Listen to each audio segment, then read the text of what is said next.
Hello, everyone, and welcome back to the channel NPA Discovery, where we look beyond the famous songs and polished photographs to understand the people, choices, wounds, and turning points that shaped music history. Today, we are entering a story that sounds, at first, like a mystery about celebrity romance. For decades, rumors suggested that Denny Doherty, the gentle-voiced Canadian singer from the Mamas and the Papas, might have been the secret father of Cass Elliot's daughter. That rumor survived because the band's real history was already filled with secret relationships, jealousy, betrayal, and unanswered questions. In a group where almost everyone loved someone they could not safely love, almost any theory seemed possible. But I agree with the title only up to a point. Yes, there was a secret at the center of this story, and yes, its eventual answer surprised many people. Yet the greater truth is not about the identity of one child's father. The greater truth is about what happened when four gifted people created heavenly harmony while living through emotional chaos. It is about how success can amplify unresolved pain. It is about the difference between loving someone and being capable of building a healthy life with them. And above all, it is about Denny Doherty, a man who often appeared to be the easygoing peacemaker, but who carried the consequences of those years for the rest of his life. Before we begin, please take a moment to like this video, share it with someone who loves classic music history, and subscribe to the channel. Every comment, subscription, and share gives us more motivation to keep producing thoughtful, deeply researched stories about the artists behind the records. Now, let us begin not in California, not in a mansion, and not under the lights of a television studio, but on the Atlantic coast of Canada, where a boy with an extraordinary ear for harmony first discovered that a human voice could become a passport to another world. Denny Doherty was born in November 1940 in Halifax, Nova Scotia, the youngest child in his family. Halifax was far removed from the mythology that would later surround him. There were no palm trees, no Sunset Strip, no celebrity photographers waiting outside restaurants. The city looked toward the Atlantic. Its identity was shaped by ships, working families, military history, cold air, and communities where people knew one another's stories. That environment mattered. Denny's later public image was often that of the approachable Canadian among louder, more combustible personalities. Whether that image captured all of him is another question, but it reflected something real. He came from a culture where charm was social currency, where humor could reduce tension, and where music was frequently communal rather than glamorous. Songs lived in kitchens, community halls, churches, bars, and local stages long before they lived on records. By 15, Denny was already performing with a group called the Hipsters. The name sounded ambitious, but the circumstances were humble. Young musicians of that era did not have social media, home recording software, or instant global distribution. To become good, they had to perform repeatedly in front of actual people. They learned how to hold attention when the room was noisy. They learned how to recover when an instrument failed or a harmony collapsed. They learned that talent was not only the ability to sing beautifully, it was the ability to continue when a night went badly. The Hipsters eventually broke apart, as teenage bands often do. But Denny did not treat the end of one group as the end of the dream. He formed a folk trio called the Colonials. That decision placed him inside one of the most important musical movements in North America. Folk music was becoming a meeting point between tradition and youth culture. It could be warm and accessible, but it could also carry political questions, social criticism, and an appetite for authenticity. The Colonials attracted the attention of Columbia Records and were renamed the Halifax 3. The change itself tells us something about the music industry. A record company was not merely buying songs. It was packaging identity. The words, Halifax 3, made the group sound regional, memorable, and marketable. The members were being transformed from local performers into a product with a recognizable label. They recorded 2 albums and achieved a modest degree of attention. For a young man from Nova Scotia, that must have felt enormous. But minor success can be psychologically dangerous because it gives a performer a glimpse of the summit without providing security. You may appear on a record, travel, meet important people, and still be one cancelled engagement away from poverty. Denny's answer was to keep moving. He entered a North American folk circuit where groups crossed paths, exchanged songs, competed for attention, and sometimes reorganized overnight. Musicians who would later become famous were still sharing cheap accommodation, borrowing money, and wondering whether their careers had already peaked. In 1963, the Halifax Three encountered members of another folk act, the Big Three. Through that world, Denny became close to Cass Elliot. At this point, it is important to remove the caricature that often follows Cass through historical retellings. She was not simply Mama Cass, a larger-than-life supporting figure in somebody else's drama. She was a fiercely intelligent vocalist, a commanding personality, and a woman who understood how quickly the entertainment industry judged bodies before listening to voices. Denny and Cass formed a friendship before the Mamas and the Papas existed. That friendship would later become emotionally complicated, but its foundation was not scandal. It was shared ambition, musical chemistry, and the experience of trying to survive in a business that could make a person feel essential on Monday and disposable by Friday.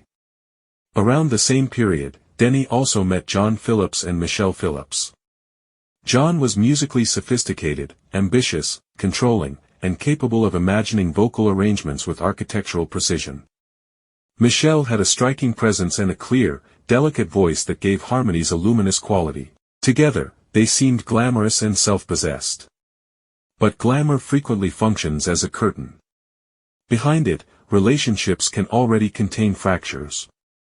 Denny could not yet know that these three people, Cass, John, and Michelle, would become the emotional center of his life. Nor could he know that the greatest opportunity he would ever receive would also become the source of guilt, grief, and nostalgia that he could never fully escape. When the Halifax Three ended in California, Denny and fellow musician Zal Yanovsky were nearly broke. This was the unromantic reality behind the dream, two talented men in the capital of possibility, with little money and no reliable plan. Cass helped create a lifeline. She persuaded her manager to allow Denny and Zal into a new group, the Mugwumps. That act of assistance is worth remembering. Before the jealousy, before the rejected affection, and before the painful statements that would later shape public understanding of their relationship, Cass helped Denny when he needed help. Human relationships are rarely one continuous emotion. Someone can save you at one stage of life and wound you at another. You can be grateful, guilty, attracted, afraid, and emotionally unavailable all at once. The Mugwumps did not last. Yet failed groups are often laboratories. Members discover what kind of music they want, which personalities they can tolerate, and which creative partnerships are worth carrying forward. Zal Yanovsky eventually joined John Sebastian in the Lovin' Spoonful. Denny moved toward John and Michelle Phillips, who were performing as the new journeymen. The pieces were moving into place, but one essential voice still stood outside the door. The popular culture of the 1960s often romanticized altered states. Psychedelic drugs, alcohol, and rebellion were associated with creativity and liberation. For some artists, experimentation did open new aesthetic possibilities. But substances also became a convenient method of avoiding shame, anger, loneliness, and fear. Members of the Mamas and the Papas reportedly performed while intoxicated, high, or otherwise impaired. This was not merely colorful rock and roll behavior. It was a threat to the thing they had built. Vocal harmony demands precision. Breath support, pitch, timing, and attention are not improved by emotional chaos. Denny's drinking became particularly serious as he struggled with the aftermath of the affair. He traveled to the Virgin Islands while John Phillips and Lou Adler helped organize the Monterey International Pop Festival. The trip might have offered rest and perspective. Instead, according to later accounts, he drank heavily. This detail illustrates a common misunderstanding about escape. We imagine that changing location will change the internal experience. A person leaves the city, turns off the telephone, and travels somewhere beautiful. For several days, the new scenery produces relief. Then the same thoughts arrive because the mind has traveled too. Denny returned from Monterey in poor condition. The festival became one of the defining events of 1960s music, presenting performers such as Janis Joplin and Jimi Hendrix to enormous audiences and helping shape the mythology of the counterculture. The Mamas and the Papas, closely connected to the event's organization, should have delivered a triumphant performance. Instead, they appeared under-rehearsed and unstable. Denny's drinking was one factor. The performance did not erase their achievements, but it exposed the difference between reputation and readiness. The band continued, but the emotional and practical strain intensified. In Britain, conflict between John and Cass reached another breaking point. Cass walked away after an insult. Her departure made visible what had been true for some time: the group's unity was no longer sustainable. By early 1968, the Mamas and the Papas had effectively come apart. The group's period of peak cultural dominance was remarkably short. This is easy to forget because the songs remained. Cultural longevity can create the illusion of a long career. In reality, the central group generated its mythology within only a few turbulent years. For Denny, those years included poverty, sudden fame, an affair, public adoration, private guilt, substance abuse, international performance, and the collapse of his primary professional identity. A person can spend decades processing what happened during a single intense chapter. After the breakup, the members took different paths. Michelle moved increasingly toward acting. Cass established herself as a solo performer. John released his own work. Denny recorded a solo album titled What You Gonna Do in 1971. The title itself sounds almost like a challenge directed at a man who had spent years reacting to events.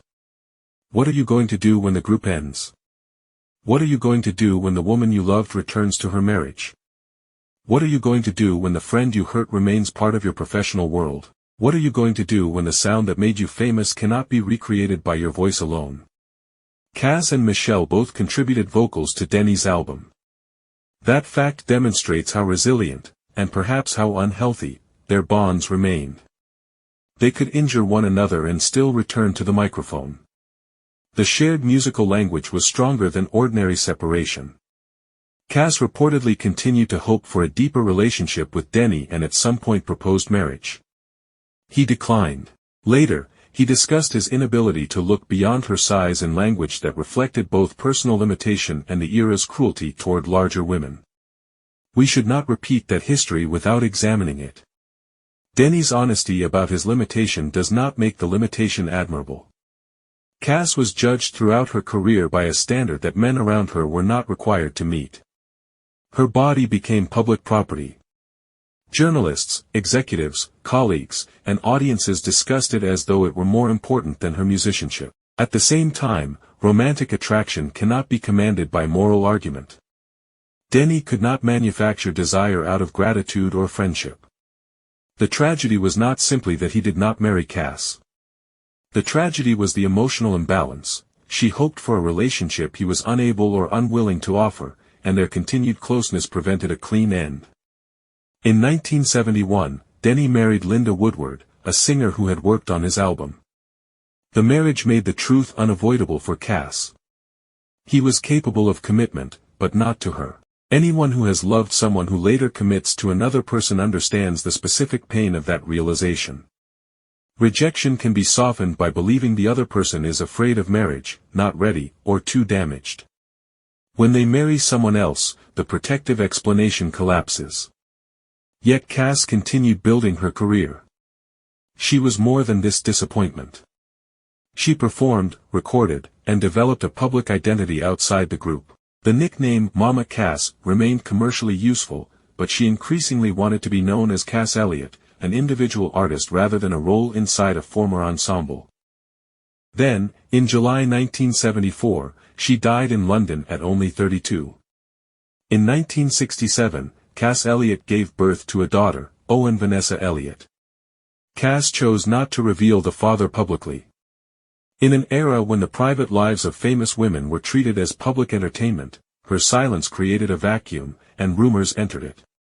Because Cass loved Denny, many people assumed he must be the father. The theory fit the emotional mythology. It turned unrequited love into a secret physical relationship and gave the band's already complicated romantic structure another hidden connection. But plausibility is not evidence. This distinction is essential in celebrity history. Once a rumor is repeated in articles, fan forums, and documentaries, repetition begins to resemble verification. People say, "Everyone knows," when what they mean is, "I have encountered the same unsupported claim many times." The mamas and the papas were especially vulnerable to rumor because several shocking stories were true. Denny and Michelle did have an affair. Michelle was removed from the band and returned. Cass did love Denny. Substance abuse did damage performances. When a group's verified history is dramatic, audiences lower their skepticism toward additional claims. Michelle Phillips later identified guitarist Chuck Day as Owen's biological father. Day had musical connections to the group's world and played guitar on important recordings. The answer was less theatrically satisfying than the Denny theory, which may explain why the rumor had survived so long. Cass's decision to protect the father's identity can be interpreted in several ways. She may have wanted to preserve privacy, avoid scandal, protect her daughter, or maintain control over a part of her life that the public could not access. Unless we have direct evidence, we should resist pretending to know her complete motive. What matters is that her silence belonged to her. A woman who had been judged constantly may have chosen one area in which she would not explain herself. The revelation also changes how we view Denny and Cass. It confirms that their relationship was emotionally significant without requiring it to have become the secret affair imagined by fans. Cass could love him deeply. Denny could care for her, depend on her, hurt her, and grieve her without being the father of her child. Human relationships do not need a hidden sexual twist to be consequential. Friendship mixed with unequal desire can shape a life as powerfully as romance. The rumor's persistence also tells us something about the stories audiences prefer. We often want a neat secret that explains everything. If Denny were Owen's father, the emotional complexity would become a single revelation. Cass loved him because they had a hidden relationship. Denny grieved because he had lost the mother of his child. The band's tension would gain another concrete cause. Reality is usually less tidy. Denny's grief may have come from guilt, friendship, affection, memory, and regret. Cass's love may have remained unfulfilled. Her daughter's father was someone else. The relationships overlapped without forming a satisfying dramatic pattern. This is precisely why the story is worth telling carefully. Mature history does not force people into a simple plot. It allows contradiction. Cass Elliot was powerful and vulnerable. Denny Doherty was kind and irresponsible. Michelle Phillips was wounded and capable of wounding others. John Phillips was musically brilliant and personally controlling. The group was both a creative family and an unsafe emotional environment. Their music was not false because their lives were chaotic. If anything, the harmonies reveal what they were capable of when they listened to one another. The tragedy is that they could not maintain that level of listening outside the song. There is a reason California Dreamin' remains the perfect doorway into this story. The song describes a person physically located in one reality and emotionally longing for another. That condition defines much of Denny's life. As a young man in Halifax, he imagined a wider musical world. In California, he may have longed for emotional simplicity. During fame, he wanted peace. After the band, he returned to its music. In later years, he looked back while trying to live forward. California itself functioned as a promise. For young artists, it represented reinvention. You could leave behind your old name, old town, and old limitations. But reinvention does not automatically remove character. The habits and wounds you carry become part of the new life. This is the hidden danger of dreams. We imagine the dream as a destination where internal conflict ends. The successful career will eliminate insecurity.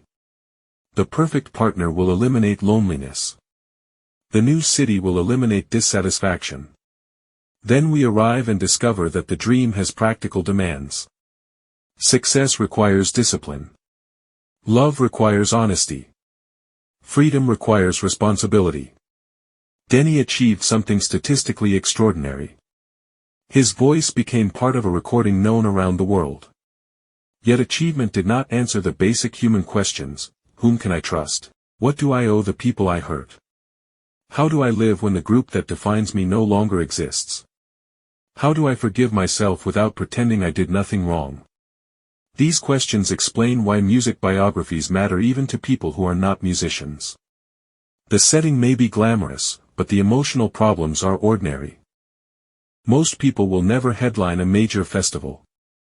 But many know what it is to betray a friend, love the wrong person, numb pain, lose a spouse, return to an unhealthy environment, or feel trapped by an old identity. Denny's story is not inspiring because he behaved perfectly. It is inspiring because his life continued after the chapter that could have defined and destroyed him. He found other forms of work. He built a family. He eventually refused to repeat a damaging touring pattern. He told the truth as he understood it. He returned to the place that formed him. He remained connected to music without demanding that every new experience equal the height of 1966. There is courage in accepting a smaller stage when the smaller stage supports a larger life. Our culture teaches us to admire upward motion, more fame, more money, more attention. But human well-being does not always move upward. Sometimes the wiser path moves inward, homeward, or away from the crowd. Cass's story contains another form of courage. She entered an industry that treated her body as a problem and made her talent impossible to ignore. She experienced rejection and continued performing. Her voice remained stronger than the insults that followed her. Michelle's later willingness to participate in documentaries and discuss the past also helped preserve a more complete history. She became the final surviving member, carrying memories that belonged to all four. Survival creates responsibility. The last witness can simplify the story to protect herself or acknowledge that everyone was complicated. No account is perfectly objective, but testimony prevents silence from becoming the only archive. So, was Denny Doherty secretly the father of Cass Elliot's daughter? The best supported public account says no. Michelle Phillips identified guitarist Chuck Day as Owen Elliot's father. The rumor survived because it fit the mythology of a band where private boundaries had already collapsed. But by focusing only on that question, we risk missing the more meaningful secret. The secret was that the beautiful harmony did not come from peaceful lives. It came from people who, for several minutes at a time, could organize their differences into sound. That does not make the music dishonest. It makes the achievement even more remarkable. 4 people entered a studio carrying jealousy, ambition, insecurity, desire, resentment, and fear. Then the count began. They listened. They matched pitch. They adjusted. They created one voice from 4 imperfect lives. For those few minutes, they became what they could not remain. And perhaps that is why the music still moves us. We are not hearing perfection. We are hearing the human desire for harmony. Every one of us carries internal voices that do not agree. One voice wants safety. Another wants adventure. One wants forgiveness. Another demands justice. One wants to return to the past. Another knows the past cannot become home again. Maturity is not silencing every voice. It is learning how to arrange them so they do not destroy one another. Denny's early life was governed by reaction. A band ended, so he joined another. Cass offered help, so he moved forward. Fame arrived, and he followed it. Attraction appeared, and he entered an affair. Pain grew, and he drank. John called, and he returned. Later, he became more capable of choosing. He built a stable marriage. He left the revival when the pattern became destructive. He shaped his story into theater. He returned to Canadian work. He allowed an old relationship with Michelle to become friendship rather than renewed chaos. That movement, from reaction to choice, is one of the most important transformations a person can make. You may not be able to change the family you came from, the opportunities you missed, the person you loved, or the harm you caused years ago. But you can decide whether the old pattern receives another performance. You can say, I know this song. I know where it leads. This time, I will not sing my old part. If you have spent years defined by one mistake, remember that Denny Doherty lived decades beyond the affair that dominates so many retellings of his life. Accountability does not require permanent self-imprisonment. If you have loved someone who did not choose you, remember Cass Elliot as more than the rejected woman in Denny's story. Her worth was not measured by his attraction. Her voice reached millions because it belonged to her before it blended with anyone else. If you have been judged by your appearance, remember that the industry's prejudice did not diminish Cass's talent. It only exposed the poverty of the people who could not see beyond their standards. If you are part of a team creating something beautiful while the relationships behind it are collapsing, do not assume the quality of the product proves the health of the process. Harmony in public cannot substitute for honesty in private. And if you are carrying grief from a complicated relationship, understand that you do not need to reduce the person to a hero or villain. You can love what was beautiful, name what was harmful, and continue living. The mamas and the papas lasted only a short time at their peak, but their music outlived the rooms, arguments, substances, and secrets that surrounded it. Denny's voice still emerges from radios, films, playlists, and memories. Cass's voice still enters the harmony with warmth and authority. John's arrangements still reveal remarkable musical imagination. Michelle's tone still gives the sound its brightness. The record does not ask us to approve of everything they did. It asks us to listen. And when we listen carefully, we hear more than nostalgia. We hear warning and possibility. We hear that extraordinary talent can be wasted by unmanaged pain. We hear that love without boundaries can become injury. We hear that fame cannot protect a person from loneliness. We hear that a life can continue after failure, scandal, addiction, and loss. Most importantly, we hear that harmony is not the absence of different voices. Harmony is the disciplined decision to make those voices serve something larger. That decision is available to all of us. You may not control what happened in the first verse of your life. You may not have chosen the family, betrayal, rejection, illness, or loss that shaped your beginning. But the song is still moving. You are still present. You can listen differently. You can choose the next note with greater courage. Denny Doherty's story did not end when the mamas and the papas broke apart. Cass Elliot's legacy did not end with a false rumor about her death. Their humanity is larger than the scandal. So when California Dreamin' plays again, listen beneath the polished blend. Hear four people reaching for a unity they could not sustain. Hear the longing of a young Canadian who traveled farther than he imagined and spent much of his life understanding the cost. Hear Cass, refusing to be excluded from a sound that needed her. Hear the fragile miracle of imperfect people creating something enduring. And then ask yourself one question. What part of your own life is waiting not for perfection, but for a more honest harmony? If this story moved you, please share your thoughts in the comments. Do you believe the mamas and the papas could have survived with stronger boundaries and support, or was the group's emotional structure always destined to collapse? And which part of Denny Doherty's journey speaks most powerfully to you, his rise, his mistakes, his losses, or his decision to keep rebuilding? Please like the video, subscribe to Echoes Behind the Music, and turn on notifications so you do not miss our next deeply human story from music history. Until next time, remember, the most meaningful lives are not the ones without broken notes. They are the ones that learn how to turn those notes into wisdom.